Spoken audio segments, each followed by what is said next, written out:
C'est hyper sec en plus, j'arrive pas à l'avaler. Si vous voyez sur Instagram toutes ces recettes qui défilent avec des millions de vues, avec seulement 3 ingrédients. Alors, est-ce que c'est possible ou est-ce qu'on nous ment? On va tester ça tout de suite. Alors, du coup, on va commencer par la recette la plus virale, donc qui a quand même plus de 7 millions de vues. Donc, c'est les cookies avec 3 ingrédients. Alors, on va regarder ça. C'est simple. Bon, moi, je vois 4 ingrédients, mais bon, les pépites de chocolat sont notées comme optionnelles. Environ 50 grammes. Ou en poudre protéinée, pareil, environ 50 grammes. Alors, à la base, c'est une banane écrasée. Je n'avais plus de banane, donc on va faire avec de la compote. On va voir ce que ça donne. Et de chocolat protéiné de chez Prozis, chocolat blanc et chocolat au lait. Indiqué 180 degrés. Alors là, donc c'est super simple. On mélange tous les ingrédients ensemble. Il n'y a vraiment rien de plus facile. Ensuite, on étale tout sur une plaque. Donc, on fait environ 4 cookies avec la recette que j'ai trouvée sur Instagram. Et on va les enfourner comme indiqué. Donc là, on part sur un brownie. Donc, il faut une pomme, un œuf, du cacao en poudre et c'est tout. On mixe et normalement, on va avoir un brownie. Allez, on teste ça tout de suite. Donc, il faut une pomme, du cacao et un œuf et c'est tout. On épluche sa pomme, on la coupe en morceaux, on rajoute le cacao en poudre, son œuf et ensuite on mixe tout dans le robot. Rien de plus simple. Alors les cookies, là ça vient de sonner, donc on va les sortir, voir ce que ça donne. Bon, au premier abord, ça n'a pas une tête de cookie, moi je trouve déjà pour commencer. Alors voilà ce que ça donne. Ouais, je crois que je vais rajouter quelques pépites de chocolat dessus là pour que ce soit un peu plus gourmand, parce que là ça donne pas franchement envie.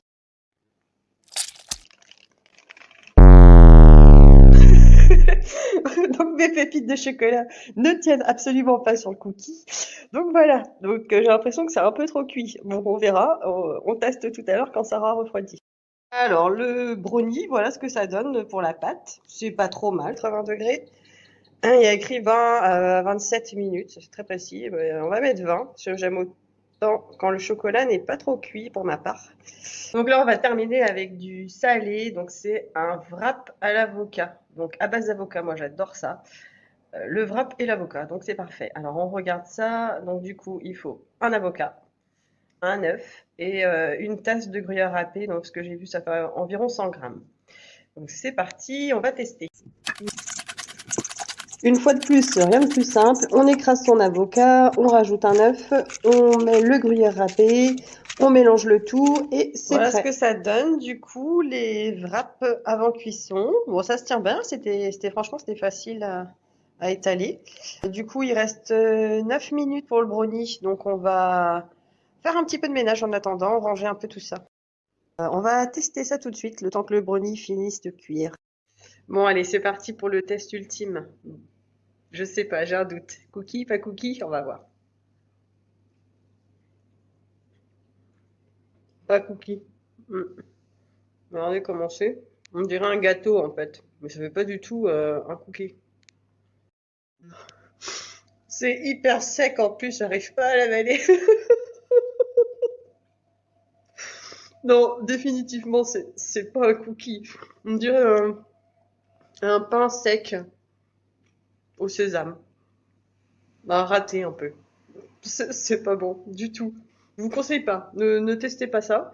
Ou bien il faut les cuire 5 minutes quoi, pour que ce soit pas sec. Parce que là, j'ai cuit 12 minutes à la place de 20. Non, c'est pas bon. Je vais boire un peu d'eau. Je suis toujours en train d'essayer d'avaler mon pas cookie.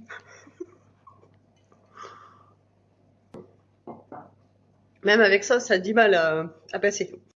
Bon, allez, ça y est, c'est bon. Ça va un peu mieux. On va aller voir où il en est le brownie. En espérant que ce soit meilleur, parce que sinon, ça va être un supplice. Tiens.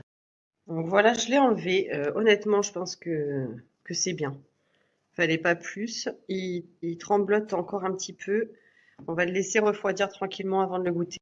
Et pour cuire les wraps, il faut 200 degrés. Donc on va préchauffer à 200 degrés. Voilà.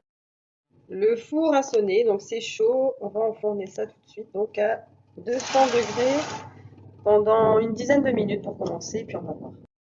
On a nos wraps qui sonnent. Je pense qu'on est pas mal au niveau de la cuisson. On va regarder ça.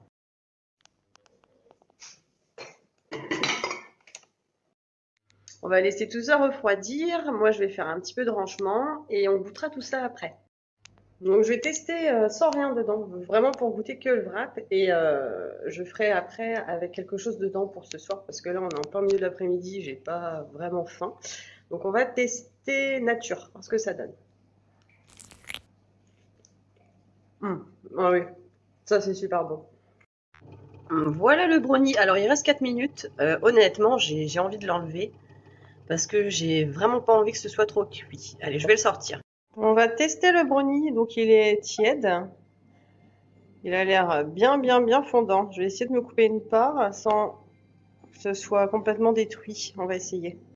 Alors, voilà la texture du brownie. Le brownie, franchement, il a une bonne texture, hein. Je suis vraiment surprise, agréablement pour le coup. Alors, on va tester. Hmm.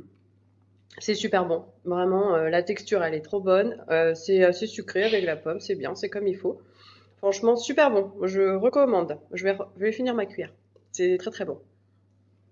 Maintenant terminé. J'espère que vous avez passé un bon moment. Moi, je me suis éclatée. Alors, c'était la première vidéo, c'était pas parfait, mais je ne peux que m'améliorer. Donc, j'espère que je vous retrouverai la semaine prochaine. Je vous souhaite une bonne semaine et je vous souhaite un très bon dimanche. Ciao!